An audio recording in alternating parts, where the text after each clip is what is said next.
Hi, everyone. I'm Ashley Bassett, And I'm Catherine Logan.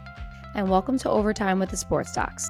On each of these mini episodes, Catherine and I chat about a new article or new surgical technique in the field of sports medicine. We'll give you our quick take on the most recent data and how this data will impact our practice. So today we're discussing a brand new paper hot off the press titled Predictors of Tunnel Widening After Anterior Cruciate Ligament Reconstruction, published in the November 2025 issue of AJSM. This study digs into why femoral and tibial tunnels enlarge after ACL reconstruction with hamstring grafts, and what anatomic and surgical factors might be driving it. Tunnel widening matters. It impacts revision surgery, graft stability, and in some cases early failure, so this is a clinically meaningful topic. For many of us, being active isn't just about sport. It's about living fully. But when knee pain or ankle instability gets in the way, it can feel like your body is holding you back. That's where push braces make a difference.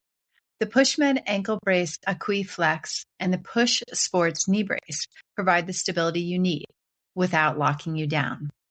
Sleek, comfortable, and crafted in Europe, they're built to move with you, whether that means training hard, going for a run, or simply staying strong and confident day to day.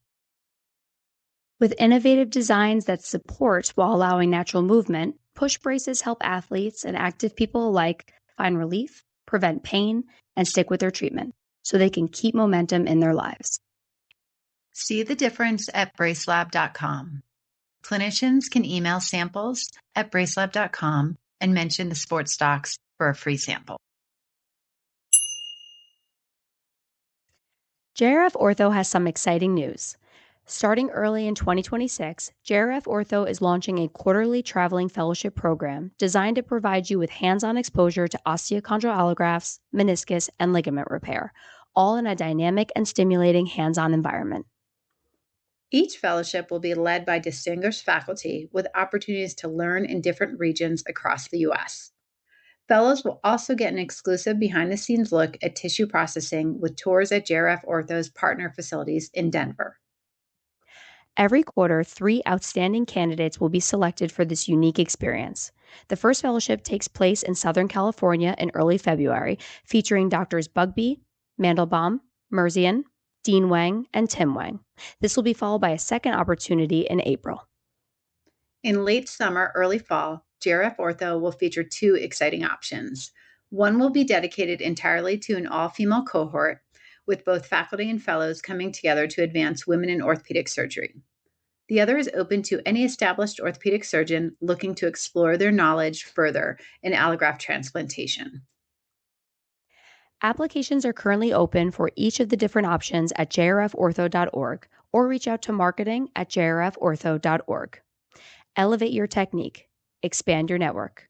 Lead the future of cartilage restoration by applying today. All right, so let's get into it. We're going to start with some background.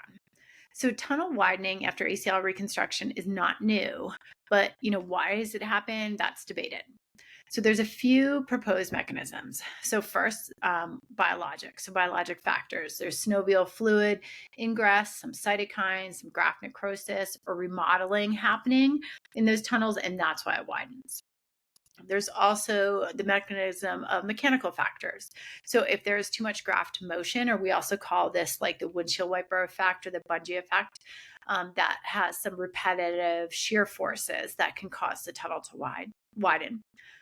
Anatomic factors include like the posterior tibial slope increasing, some anterior tibial translation forces, and therefore widening the tunnel. And lastly, surgically, the method we use for fixation, our tunnel position, and then also what's been debated is graft choice. So hamstring versus like patella tendon versus quad. So that's a bit of background of what we, going into this paper, worry about for tunnel widening.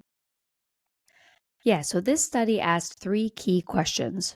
1, does posterior tibial slope predict tunnel widening? 2, do meniscus root tears contribute? And 3, does adding a lateral extraarticular tenodesis or an LET influence tunnel change?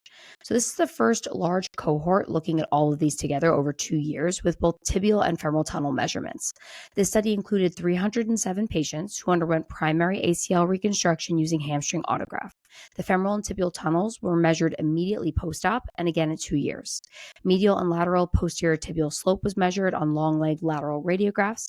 The authors also looked at incidence of additional LET, meniscus root injury, and BMI, and they used univariate and multivariate regression to determine independent predictors. All right, so what did they find? So we're going to first start with the magnitude of widening. So between baseline and 2 years post-op, the tibial tunnel went from 9.46 to 11.35 millimeters, and the femoral went from 9.27 to 11.52 millimeters. So both of these were statistically significant widening. And so predictors for tunnel widening identified in analysis included 1, steeper medial posterior tibial slope, 2, steeper lateral posterior tibial slope, 3, meniscus root injuries, and 4, high BMI. So all of these predictors were found to be statistically significant. So what about the independent predictors on multivariate analysis? Well, these held up even after controlling for other factors. 1, medial posterior tibial slope, and that was the strongest predictor. 2, lateral posterior tibial slope. 3, the addition of an LET. And 4, meniscus root injury. And you'll notice that BMI dropped out on multivariate analysis, which tells us that slope and meniscus pathology may be more impactful than patient size alone.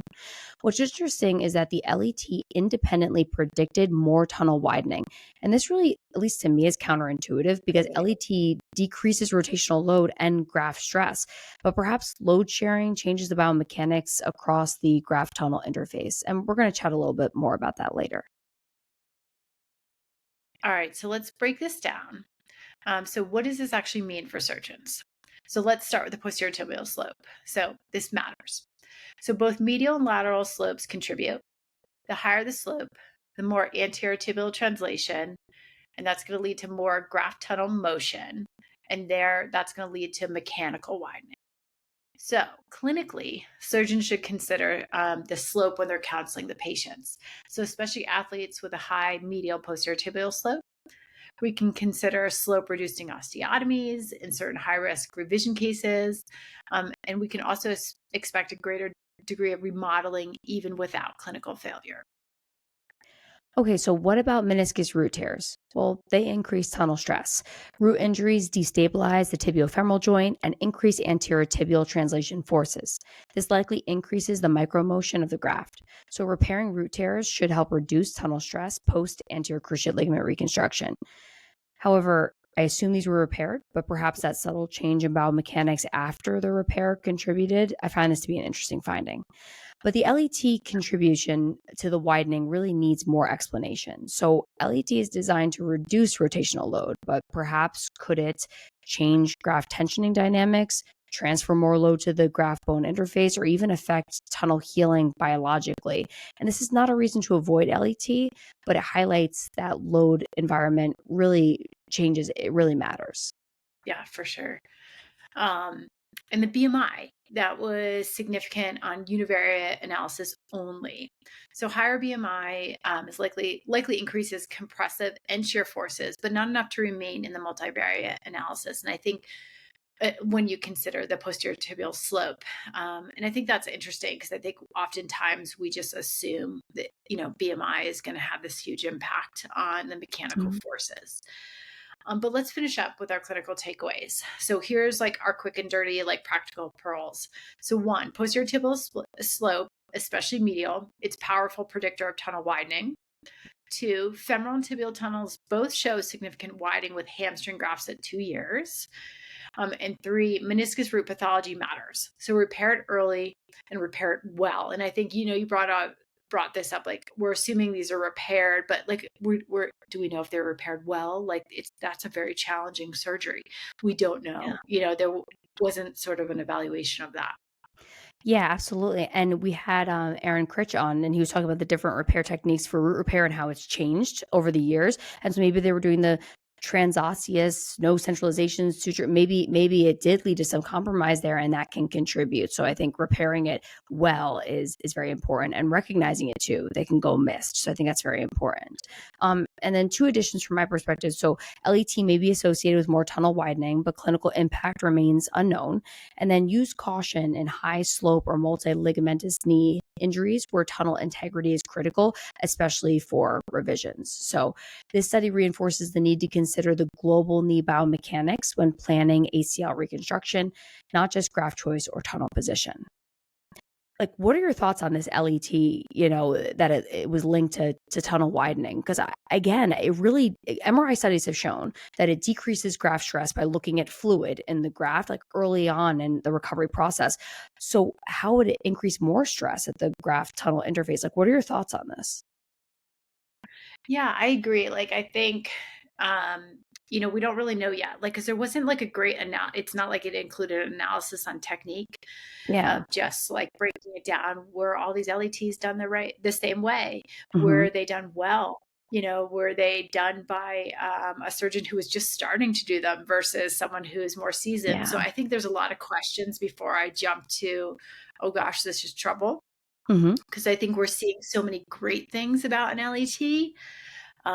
So I think we'd have to dive deeper into like more of an MRI or like Yeah. post-operative analysis to understand like how was it done before we can figure out what is it actually doing. Yeah, and I You know, think you just Like, saying that more time. reminded me of a paper that I just saw, and I haven't read it yet, but I wanna, maybe we'll do an overtime on it. But it was saying that femoral tunnel malposition for LET can be linked to a higher rate of ACL graft failure.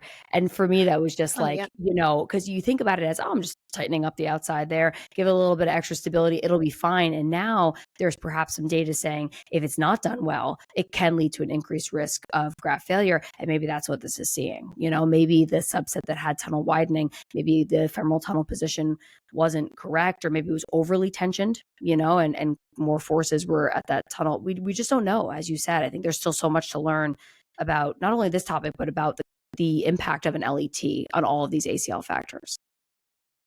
yeah. Or I think as a field, sometimes we swing the pendulum really far one way, Hmm. and then start to learn and be like, oh, okay, we're doing too many of these, or maybe we're not taking enough time to analyze how we're doing them, and then we start to like claw back. And I think that happened a little bit with the LET, Mhm. where it was like over prescribed in a way, and Yeah. now it's like starting to find its natural home of where it belongs. And perhaps there was some of that in there, and it's just we don't know from this paper alone. But I think it's always that caution with when you read the headline of a paper and saying, you could read the headline of this and be like, oh, I need to stop doing LETs in my Yeah, hamstring exactly. Yeah. patients. uh, and it's like you go into the data a little bit deeper and you say, okay, no, this is just something that we need to like study a little further. But I think that, the big takeaway is we got to continue to pay attention to slope. I think it's just showing more and more Mhm. how important it is. Yeah. What Yeah. about you?